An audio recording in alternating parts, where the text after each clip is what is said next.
Do you love your wife? Yes. Prove it. Like, what's the metric? Give me the number that helps me know, right? Because when you met her, you didn't love her. Now you love her, right? Tell me the day the love happened. It's an impossible question.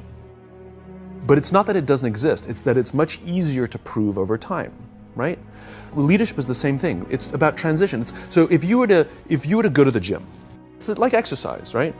If you go to the gym and you work out and you come back and you look in the mirror, you will see nothing. And if you go to the gym the next day and you come back and you look in the mirror, you will see nothing, right? So clearly there's no results, can't be measured, it must not be effective. So we quit, right? Or if you fundamentally believe that this is the right course of action and you stick with it, like in a relationship, I bought her flowers and I wished her happy birthday, and she doesn't love me. Clearly I'll give up. That's not what happens. If you believe there's something there, you commit yourself to an act of service. You commit yourself to the regime, the exercise. You can screw it up. You can eat chocolate cake one day. You can skip a day or two. You know, it allows for that. But if you stick with it consistently, I'm not exactly sure what day, but I know you'll start getting into shape. I know it. And the same with the relationship. It's not about the events. It's not about intensity. It's about consistency, right? You go to the dentist twice a year, your teeth will fall out. You have to brush your teeth every day for 2 minutes. What does brushing your teeth twice a day for 2 minutes do? Nothing. Unless you do it every day, twice a day for 2 minutes. Right? It's the consistency. Going to the gym for 9 hours does not get you into shape. Working out every day for 20 minutes gets you into shape. So the problem is we treat leadership with intensity. We have a 2-day offsite, we invite a bunch of speakers, we give everybody a certificate, you're a leader, right? Those things are like going to the dentist. They're very important, they're good for reminding us or getting us back on track, learning new lessons, but it's the daily practice of all the monotonous, little, boring things like brushing your teeth that matter the most. She didn't fall in love with you because you remembered her birthday and bought her flowers on Valentine's Day. She fell in love with you because when you woke up in the morning, you said good morning to her before you checked your phone.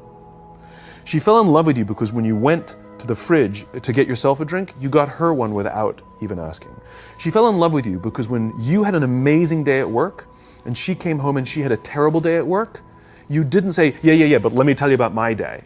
You sat and listened to her awful day and you didn't say a thing about your amazing day. This is why she fell in love with you. I can't tell you exactly what day, and it was no particular thing you did. It was the accumulation of all of those little things that she woke up one day and as if she pressed a button, she goes, I love him, right? Leadership is exactly the same. There's no event. There's no thing I can tell you you have to do that your people will trust you. It just doesn't work that way. It's an accumulation of lots and lots of little things that anyone by themselves is innocuous and useless. Literally, pointless by themselves. People will look at little things that are good leadership practices and say, that won't work, and you're absolutely right. But if you do it consistently, and you do it in combination with lots of other little things, like saying good morning to someone, that looking them in the eye. My friend George, who's a 3-star general in the Marine Corps, he says his test for leadership, and I love this, he goes, his test for a good leader is if you ask somebody how their day is going, you actually care about the answer. The number of times we're walking to a meeting, we're rushing, we go, how are you? Not good, I got to get to you later, I'm late for a meeting. If you ask the question, you were standing there and you were listening to the answer. It's those little innocuous things that you do over and over and over and over that people will say, I love my job. Not I like my job. I like my job means, yeah, the challenge is great, they pay me well, I like the people. I love my job means, I don't want to work anywhere else. I don't care how much somebody else is willing to pay me. I'm devoted to the people here, and I care desperately about the people here as if they were my family. In business, we have colleagues and coworkers. In the military, they have brothers and sisters. That's how they think of each other. If you really have a strong corporate culture, the people will think of each other like brothers and sisters. It's like a family, right? No, brothers and sisters. Deep love. Fight, but the love doesn't go away. Bicker, the love doesn't go away. And I'll fight with my sister, but if you threaten my sister, you're going to have to deal with me. Right? We'll fight internally, we'll bicker with each other, but nobody's going to hurt each other. And if anything from the outside shows up, you're looking at a unified front. Brothers and sisters.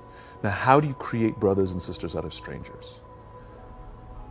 Common beliefs, common values. You know, parents, in other words, executives who care about their children's success, who care to raise their children, teach them skills, discipline them when necessary, help them build their self-confidence so that they can go on and achieve something more than you could have ever imagined achieving for yourself. That's leadership.